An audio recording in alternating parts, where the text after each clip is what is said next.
Hello, class. This is your classmate Lucas Farland. Sorry if my microphone's a little fuzzy, but this one, I'll get them from Target, I guess.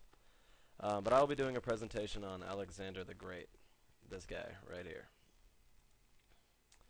So the topic and time period we'll be talking about is obviously Alexander the Great. He's considered one of the most genius military minds of all time. In his short-lived life of 33 years, he did quite a bit. He was born in 356 BCE, died 323 BCE, and during that time he conquered almost all of Europe, conquered the entire Persian Empire, Western Asia, all the way down to India and Arabia. There's a lot going on. A lot going on in Greece, a lot going on in Macedonia. But the main other thing going was the Persian Empire led by King Darius III, and that was Alexander's goal, to conquer that. And he did it pretty well. So it would be one of the largest military campaigns of all time. It would spread Hellenistic culture throughout all of Europe and Asia, and it would lay the groundwork for much of what would soon be the Roman Empire. The biggest impact would probably be that the Persian Empire, who had been in control for nearly 200 years, was destroyed.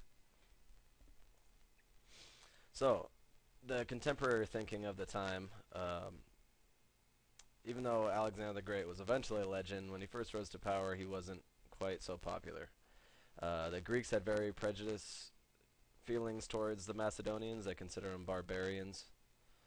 Didn't like those much, so of course when he rose to power, it sparked a lot of rebellions, especially since right when he came to power, he executed pretty much everyone that would oppose him. So he wanted to be up at the top by himself with no oppositions. So early in his reigns, a lot of people saw him as an unwelcome emperor. The Greeks, the Illyrians, the Thracians, they would all attempt to become independent. They were crushed by the Macedonian army.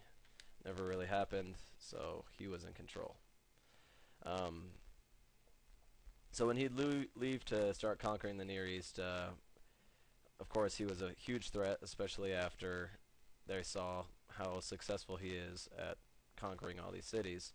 But this is when he would become the hero and the legend back to the West, where people would really start getting respect in him and thinking he was this great leader.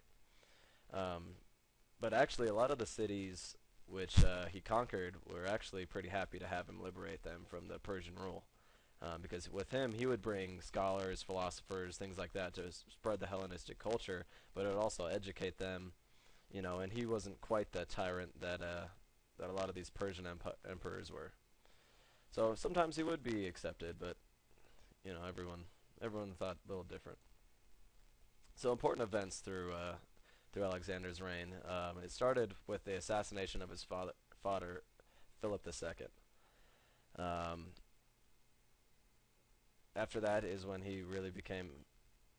Philip was murdered by a Macedonian, and so there's a lot of stories on why he did that, if he was a Persian spy, whatever. But that was the initial start to his reign. And one other big event was when Alexander was actually thought to be dead by the Greeks at one point, and so they decided, hey, then we're going to go ahead and take power back. So it was right when Alexander heard of this, he became enraged, and marched 240 miles with his entire Macedonian army in just 2 weeks to show them that he was still alive. The Thebans decided that they were still going to resist, and he crushed through their wall and killed every man, woman, and child in sight. So another one we got going is the invasion of China. And so legends say that when he pulled up onto the shore, he would say, "Asia will be won by the Macedonian spear," and that was the start of it all. I got that from the quote from historyofmacedonia.org. The Battle of Issus is what really turned the favors into Alexander's side. That was when he met King Darius III on the battlefield, which was the emperor of Persia at the time. And it is said that King Darius III, in face of defeat, fled the battlefield, leaving his army completely demoralized. This would happen quite a few times. And this would really be when the Persians kind of said, "Oh, okay, we're pretty much losing to this guy in his very small force." So then after that, after many battles and conquering of cities in 331, Alexander 331 BCE, Alexander declared himself king of Asia. So that would be really the time where his empire was at its fullest. Another important event was June 7th, 323 BCE. Alexander would die of a sickness. A lot of people would say that it was because of his alcoholism that the sickness took him so quickly. Some people don't.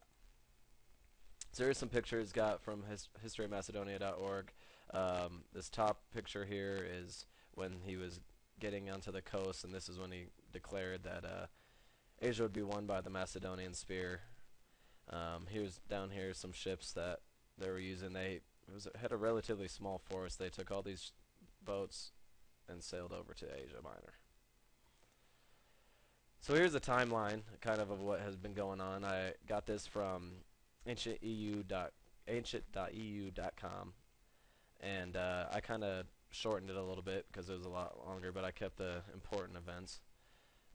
So Aristotle became the tutor of Alexander, and this would be a lot of why he became such kind of an elitist attitude as far as the Macedonians and Greeks and stuff over the Persians, is that Aristotle believed in this and was very loyal to his flag, I guess. And so then 334 comes along about 9 years later, and he would begin the invasion of the Persian Empire. He'd start sacking a lot of these places like Baalbek. They liberated a lot of places from the Persian rule, Ephesus. The serious campaigns were all done between 334 and 323, so from 334 to his death, really.